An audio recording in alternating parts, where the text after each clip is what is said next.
గోదావరికని ప్రాంతంలోని చూడడానికి ఆహ్లాదకరంగా ఉన్నటువంటి గోదావరి నది పూర్తిగా ఇక్కడ చూస్తే ఆర్ఎఫ్సిఎల్ పైప్ లైన్ ద్వారా రసాయనాల నీరు మొత్తం గోదావరిలో కలిసి మరి పూర్తిగా నురుగు నీరు చేరడంతో గోదావరి మొత్తం కలుషితమవుతూ ఉందని గత కొన్ని సంవత్సరాలుగా మేము పొల్యూషన్ కంట్రోల్ బోర్డుకు అదేవిధంగా ఆర్ఎఫ్సిఎల్ యాజమాన్యానికి రామగుండం నగరపాలక సంస్థకు గౌరవ జిల్లా కలెక్టర్లకు తెలియజేసినప్పటికీ ఇక్కడున్నటువంటి యాజమాన్యాలు సంబంధించిన అధికారులకు చెవిటి వారి ముందు శంఖ మూదినట్టే తప్ప ప్రజలతో ప్రాణాలతో చెలగాటమాడుతూ ఉన్నారు తప్ప మరి దీన్ని నిర్మూలించుదాం, ఈ రసాయనాల సంబంధించినటువంటి నీటిని ఆపుదామన్నా కొంచెము కూడా ఇంగిత జ్ఞానం లేకుండా ప్రజల ప్రాణాలతో చెలగాటమాడడం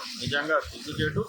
ఈ నీరు మొత్తం కలుషితమయ్యి ఇక్కడ ఉన్నటువంటి గోదావరిలోకి ప్రవేశించి మరి ఈ కార్పొరేషన్లో దాదాపు 70,000కు పైగా గృహాలు ఉన్నప్పటికీ మరి ఆ నీరు మొత్తం సరఫరా అవుతూ ఉంటే ఆసుపత్రుల పాలై అనేకమైనటువంటి రోగాల బారిన పడుతూ ఉన్నారు.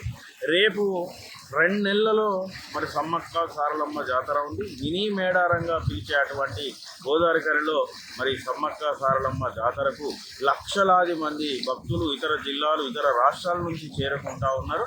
మరి ఈ విధంగానే కొనసాగితే ప్రజల ప్రాణాలకే ముప్పు కలుగుతూ ఉంది.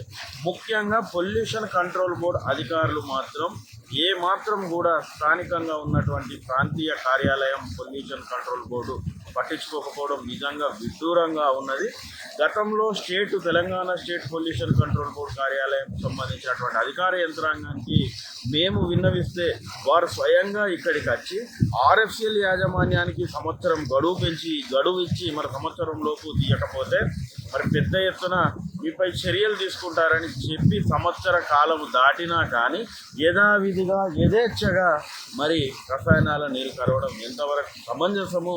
మరి దీనికి సంబంధించినటువంటి గౌరవ శాసనసభ్యులు నూతనంగా ఎన్నికైనటువంటి గౌరవ మక్కన్ సింగ్ గారు కూడా స్పందించవలసిన అవసరం ఉంది. ఆర్ఎఫ్సిఎల్ యాజమాన్యం స్థానిక పొల్యూషన్ కంట్రోల్ బోర్డు అధికార యంత్రాంగం స్పందించి ఈ పైప్ లైన్ను పూర్తిగా మూసివేయాలని ఈ సందర్భంగా ఫైట్ ఫర్ బెటర్ సొసైటీ నుంచి మేము డిమాండ్ చేస్తాం.